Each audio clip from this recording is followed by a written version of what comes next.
से दूर, खबरों से भरपूर। हमारे साथ बातचीत करने के लिए सिस्टर रहमतुन्निसा मौजूद हैं। अभी आपने जमात इस्लामी की तरफ से एक प्रेस कॉन्फ्रेंस की गई है, इसमें इन्होंने ये कहा है कि जो सुप्रीम कोर्ट ने इस्कात हमल यानी अबॉर्शन को लेकर के जो जजमेंट दिया उस पर सवाल उठाए हैं और कोर्ट से अपील की है, सरकार से अपील की है, उस पर रिकन्सिडर होना चाहिए। या वो रिकन्सिडर होना चाहिए इसलिए है कि इस रूलिंग के बाद और ज़्यादा बढ़ेंगे, जो ख़वातीन के ऊपर जुल्म हो रहा है और ज़्यादा बढ़ेंगे। और ये भी है कि हम ह्यूमन राइट्स के बारे में बात करते हैं, एक फीटस का भी एक ह्यूमन राइट्स है, to be born, to the right to live, एक फीटस का भी है।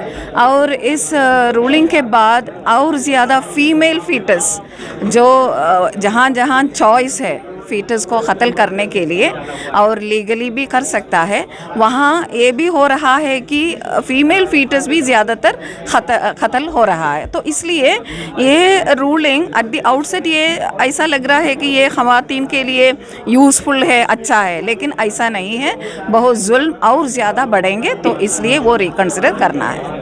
आपने कहा कि इससे जो बच्चियां हैं उनकी पैदाइश में कमी आएगी और भारत दुनिया का वो देश है इसमें सबसे ज़्यादा इस तरह के मामले हो रहे हैं। ये है यूनाइटेड नेशंस का भी डाटा हमारे पास मौजूद है 2020 का। उसमें ये कहते हैं कि अराउंड 50% जो लड़कियां दुनिया में गायब है, they are not they have disappeared, means in the fetus itself they were being killed।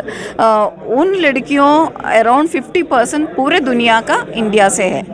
तो इसलिए ये बढ़ेंगे और ज़्यादा बढ़ेंगे, क्योंकि यहाँ ऑलरेडी एक ख़वातीन के लिए हमारे समाज में ये बहुत सारे अट्रॉसिटीज़ हो रहा है, इसलिए ज़िंदगी गुजरना बहुत मुश्किल है। तो बाहर आना भी फैमिलीज़, पेरेंट्स और एक बार सोचेंगे कि आपको बेटा चाहिए या बेटी चाहिए। अगर ये चॉइस आपके सामने है तो सिर्फ ज़रूर वो लोग बेटा के ही चॉइस रहेंगे, तो इस रूलिंग को वहाँ इस्तेमाल करेंगे, सो मिसयूज़ होंगे।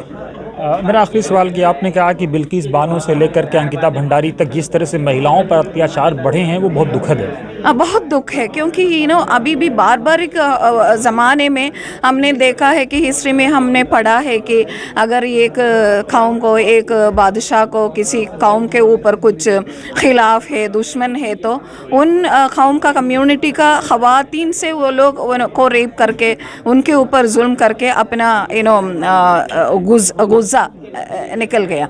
लेकिन अभी भी ऐसा ही हो रहा है। If you have any anger और if you have any hatred against any community, उन कम्युनिटी को नीचे दिखाने के लिए, सप्रेस करने के लिए, ओप्रेस करने के लिए आप अभी रेप इस्तेमाल करते हैं। यही हुआ बिल्किस बानो के केस में। वो बिल्किस बानो का केस ये एक एक्सेप्शनल केस नहीं है हमारा सोसाइटी में, वो एक आम केस हो रहा है आजकल।